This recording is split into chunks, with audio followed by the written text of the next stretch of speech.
Chapitre 1. Le carrefour des sols.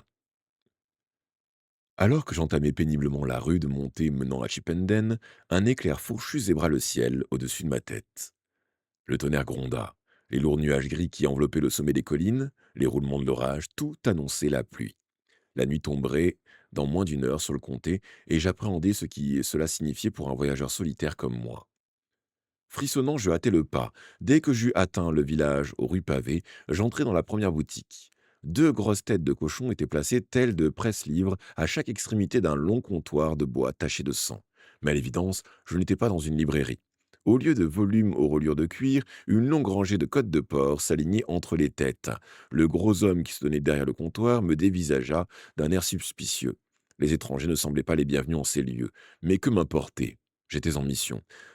Pardon, monsieur, dis-je, pouvez-vous me dire où je trouverai l'épouvanteur local, maître Ward? Le boucher s'essuya longuement les mains sur son tablier.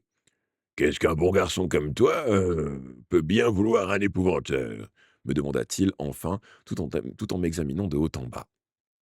Certes, mon allure avait de quoi surprendre. Jeune moine entré au couvent dans l'année, je portais une robe noire à capuchon, serrée à la taille par une ceinture de cuir, ainsi qu'un surcot indiquant ma condition de novice. Je comprenais donc bien l'incongruité de ma question.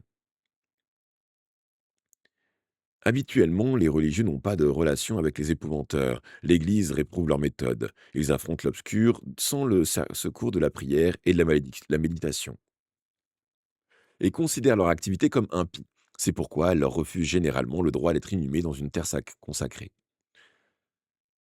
La personne qui m'envoie a un besoin urgent de son aide, déclarai-je. Un problème avec l'obscur? M'interrogea le boucher en s'accoudant au comptoir. Je hochai la tête. Peu désireux d'entrer dans des détails, je marchais depuis 2 jours pour gagner Chipenden le plus tôt possible, et je n'avais pas l'intention de perdre mon temps à répondre à ce genre de questions. Je devais trouver l'épouvanteur le plus vite possible.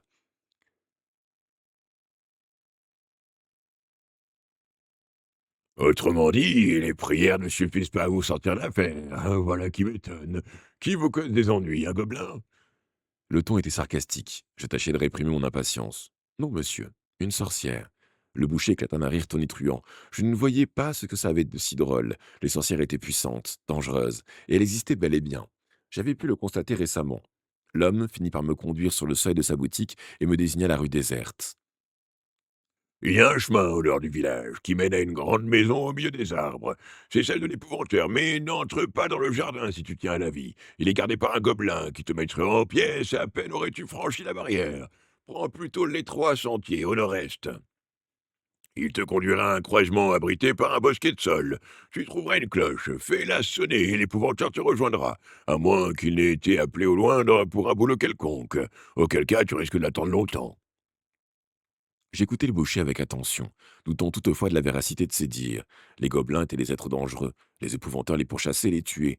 Que l'un d'eux ait fait d'une de ces créatures le gardien de sa maison me paraissait trop improbable. Néanmoins, je remerciai et remontai la rue, soulagé de me remettre en route. Au bout de quelques secondes, l'homme me héla et je me retournai. Hé, petit Lança-t-il avec un large sourire. tu as peur des sorcières? Je hochai la tête à nouveau. Je hochai à nouveau la tête. Oui, j'en avais peur. Alors prépare-toi à trembler, sache que notre épouvanteur local a une particularité. Il vit avec l'une d'elles. Pour le coup, je fus certain qu'il plaisantait. Je souris donc poliment, lui tournai le dos et accélérai le pas. Les épouvanteurs étaient les ennemis jurés des sorcières. Tout le monde le savait. Aucun d'eux ne partagerait sa maison avec une de ces créatures. Je marchais aussi vite que ma fatigue me le permettait. J'avais parcouru une longue route depuis Salford, dans le sud du comté, et mes jambes étaient lourdes comme du plomb. Au vu de ce qui s'était passé, je craignais d'arriver trop tard pour obtenir de l'aide, mais je m'étais promis d'essayer, et je tiens toujours mes promesses. L'aspect du carrefour, quand j'y arrivai enfin, n'avait rien d'engageant. Ainsi que le boucher l'avait dit, il était entouré par de larges saules dont les branches pendaient jusqu'à terre, pendaient presque jusqu'à terre. Il y faisait très sombre, d'autant que la nuit tombait. L'orage semblait s'être éloigné. L'endroit était étrangement silencieux, comme si une créature tapie dans l'ombre avait effrayé bêtes et oiseaux. Je n'aimais pas cette atmosphère surnaturelle. Non, je n'aimais pas ça du tout. Repérant la corde qui pendait à une branche, je la tirai. Le carillon de la cloche fit éclater le silence et je la balançai rythmiquement, comme lorsque je tenais la rolle du sonneur au monastère. Au bout de 5 minutes, personne ne s'étant présenté, je pris quelques instants de repos. Où était donc l'épouvanteur? J'espérais qu'il n'avait pas quitté son domicile. À l'instant où je m'apprêtais à tirer de nouveau sur la corde, une silhouette encapuchonnée apparut entre les arbres. Un bâton à la main, je déglutis, impressionné. L'homme s'arrêta à 5 pas de moi et repoussa son capuchon. Son évidente jeunesse me surprit. Il ne paraissait pas plus de 18 ou 19 ans. Peut-être n'était-il qu'un apprenti.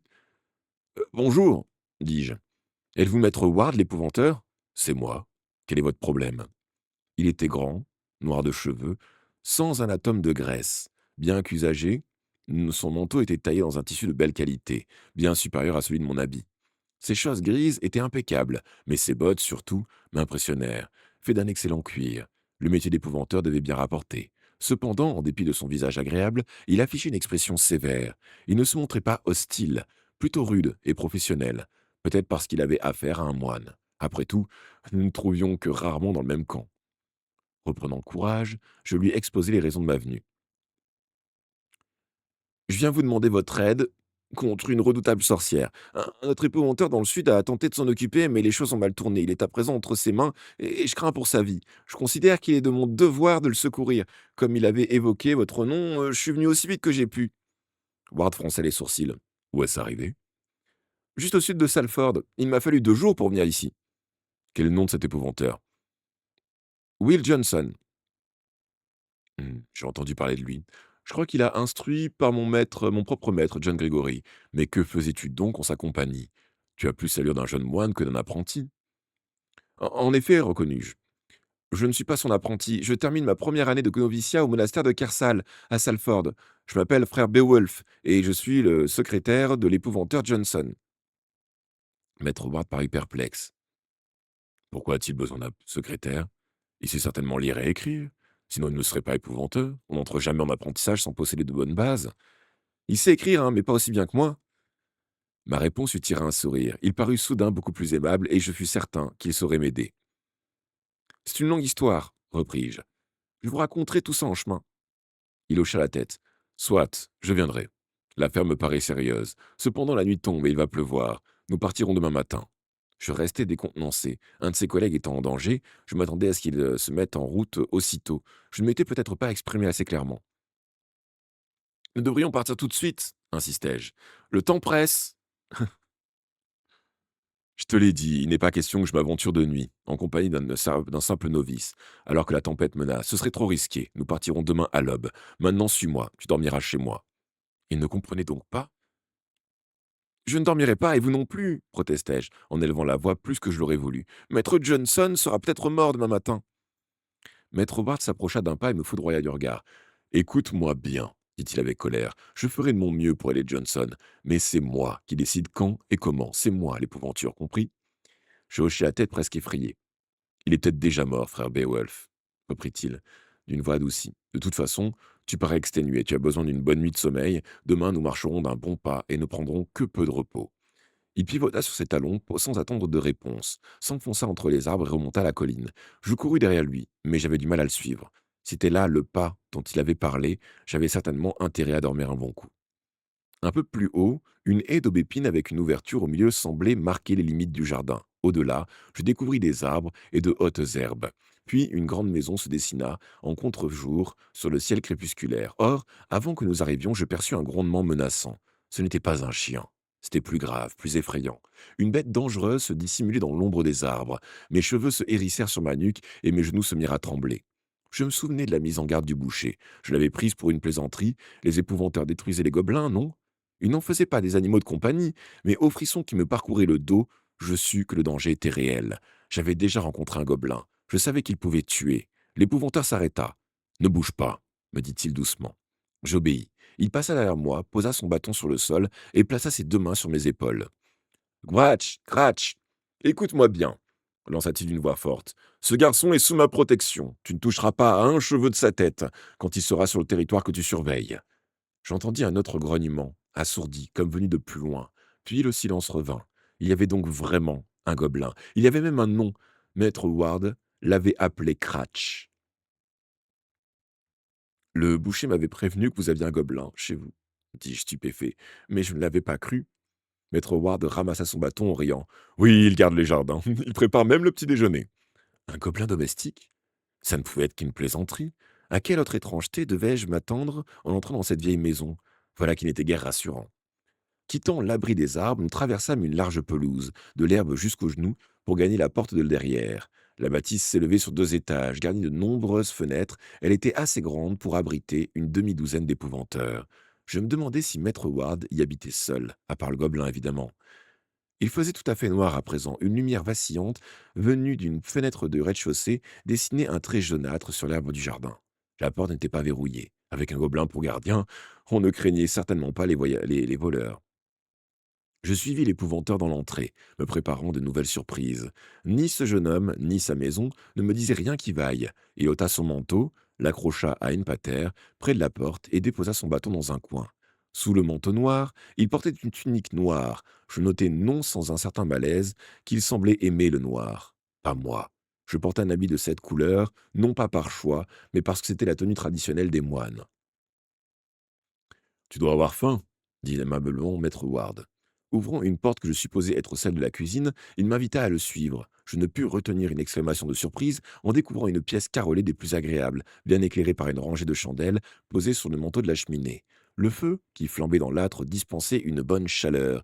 Il y avait même des herbes en pot sur le rebord de la fenêtre. Cela me rappelait des souvenirs heureux quand je regardais ma mère préparer le repas. En comparaison, le monastère était un lieu terriblement triste et froid.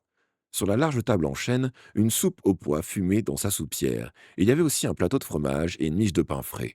Mon estomac gargouilla bruyamment, me rappelant que je n'avais presque rien mangé depuis 2 jours. Je m'assis avec empressement.